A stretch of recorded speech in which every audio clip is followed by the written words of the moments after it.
সকলোৱে উচুপি উঠিছে কাৰণ সকলোৱে জানিছে যে কাহানিও উভতি নহাৰ বাটেৰে গ'লগৈ আমাৰ হিয়াৰ আমঠু জুবিন গাৰ্গ আৰু শেষ মুহূৰ্তত এবাৰ ওচৰৰ পৰা চাবলৈ অগণন জনতাই অগণন জুবিনক ভাল পোৱা জুবিন অনুৰাগীয়ে ভিৰ কৰিছে।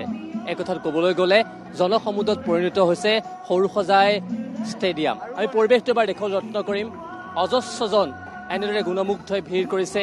এয়া হৈছে সৰুসজাই ষ্টেডিয়াম আৰু পুৱাৰ ভাগৰ পৰাই নহয়, কালিৰ দিনটোৰ পৰাই যেতিয়াই জুবিনদাৰ নশ্বৰ দেহ এই ঠাইত শ্ৰদ্ধাঞ্জলিৰ বাবে অনা হৈছিল আৰু সেই তেতিয়াই এনেদৰে অজস্ৰজন হাজাৰ হাজাৰ লক্ষাধিক যি জুবিন অনুৰাগীয়ে আহি ভিৰ কৰিছেহি আৰু সকলোৱে শেষবাৰৰ কাৰণে প্ৰাণৰ শিল্পীগৰাকীক এবাৰ চুবলৈ, এবাৰ চাবলৈ, এবাৰ অনুভৱ কৰিবৰ কাৰণে আহি ভিৰ কৰিছে।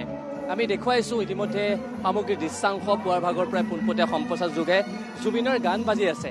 জুবিনৰ গান শুনি শুনি জুবিনৰ নশ্বৰ দেহটো চাই প্ৰতিগৰাকী অনুৰাগীয়ে সকলোৱে উচুপি উঠিছে, সকলোৱে কান্দিছে কাৰণ সকলোৱে জানিছে যে ইয়াৰ পাছত আৰু জুবিনদাক এনেদৰে দেখিবলৈ নাপাব আৰু সেইকাৰণে শেষবাৰৰ কাৰণে চাবৰ কাৰণে ৰাজ্যৰ ইমূৰৰ পৰা সিমূৰৰ বিভিন্ন ঠাইৰ পৰা এনেদৰে লক্ষাধিক জুবিনক ভাল পোৱা অনুৰাগীসকলে ভিৰ কৰিছে আৰু সকলোৱে শোকত ভাগি পৰিছে আৰু সকলোৱে জানে যে এইটো হৈছে জাতিটোৰ কাৰণে এক ডাঙৰ ক্ষতি কাৰণ অসমীয়া জাতিৰ কাৰণে, অসমৰ কাৰণে জুবিন গাৰ্গে কিমান কি কৰি থৈ গ'ল সেয়া আৰু দুনাই কোৱাৰ প্ৰয়োজনীয়তা নাই। তেওঁ এটা বছৰতে সমগ্ৰ জাতিটোৰ কাৰণে বহুখিনি কৰি থৈ গ'ল। প্ৰায় 38,000তকৈ অধিক তেওঁ গান গাইছিল, 40খনতকৈ অধিক ছবিত তেওঁ সংগীত পৰিচালনা কৰিছিল।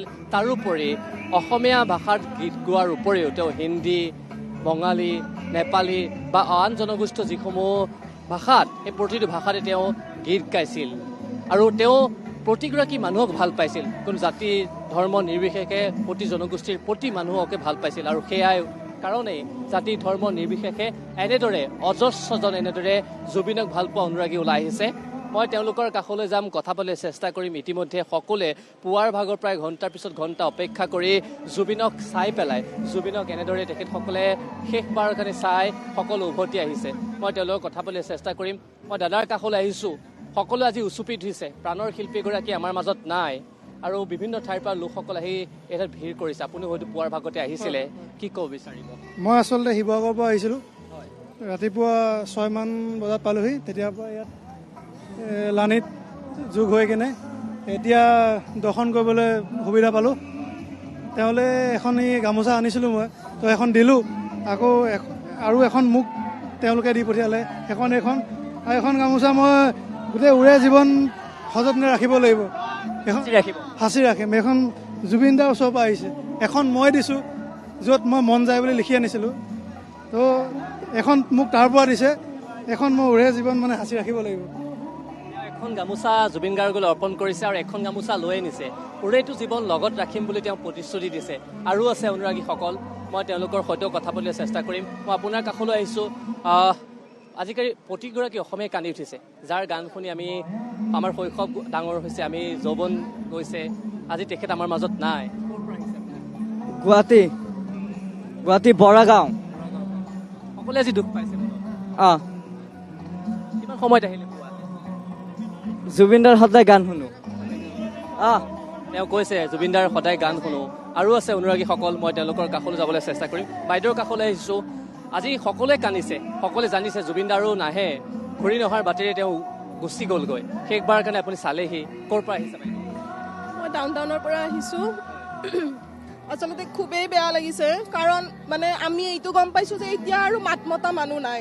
তেওঁৱে একমাত্ৰ আছিলে যোনে পলিটিক্স হওক যি নহওক যিকোনো ক্ষেত্ৰতে তেওঁ মাত মাতিছিলে, কিন্তু এতিয়া মাত মতা মানুহজন নোহোৱা হ'ল। আৰু আমি জুবিন বা গায়ক হিচাপে বহুত পাম, কিন্তু আমি তেনেকৈ মাত মতা মানুহ বা ইমান বহল হৃদয়ৰ মানুহ এজন নাপাওঁ। সেইটোৰ কাৰণে খুব বেছি বেয়া লাগিছে। আৰু মই নিজেই যেতিয়া আমি বিবৰুৱাত পঢ়িছিলোঁ, ডায়মণ্ড জুবলি হৈছিলে, সেই সময়ত আমি যেতিয়া গম পাইছিলোঁ যে জুবিন আহিব প্ৰগ্ৰাম কৰিবৰ কাৰণে, এয়া জুবিনক সুঁৱৰি এইদৰে আৱেগিক হৈ পৰিছে তেখেতৰ অজস্ৰ অনুৰাগী। বি বৰুৱা কলেজৰ কথা ৰোমন্থন কৰিছে, য'ত জুবিন গাৰ্গ আৱিষ্কাৰ হৈছিল, য'ত জুবিন গাৰ্গ সৃষ্টি হৈছিল। আমি আপোনালোকক আকৌ দৃশ্যাংশসমূহ দেখুৱাই যাম।